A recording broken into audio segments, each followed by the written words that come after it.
हा प्रश्न बोर्डाच्या परीक्षेमध्ये आल्याच्या नंतर तुम्ही कोणती कन्सेप्ट वापरणार? विचार करा. तुम्ही अँगल अँगल टेस्ट वापरणार का तुम्ही साइड अँगल साइड टेस्ट वापरणार का तुम्ही साइड साइड साइड टेस्ट वापरणार? प्रश्न हा प्रॅक्टिस सेट 1.3 मधला सेकंड क्वेश्चन आहे. क्वेश्चनला केअरफुली पहा.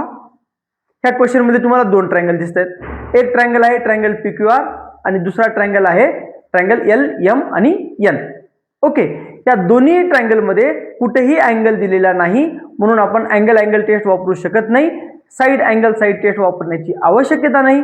हा क्वेश्चन साइड साइड साइड टेस्टनी कॅल्क्युलेट करता येऊ शकतो, सोडवता येऊ शकतो. ठीक आहे, याला कसं सोडवायचं? करस्पॉन्डिंग साइडचा रेशिओ घ्यायचा आणि तो चेक करायचा. करस्पॉन्डिंग साइड कोणत्या? ट्रायंगल PQR आणि ट्रायंगल LMN मध्ये PQ upon LM is equal to काय आन्सर आहे त्याचे चेक करायचं. जर तोच रेशिओ QR अपॉन MN असेल आणि तोच रेशिओ PR अपॉन LN असेल आणि तिन्ही रेशो तुम्ही चेक केल्यानंतर तिन्ही रेशो इक्वल असतील, तर हे दोन्ही ट्रायंगल अँगल अँगल अँगल टेस्टनी साइड अँगल साइड टेस्टनी नाही, साइड साइड साइड टेस्टनी सिमिलर असतात.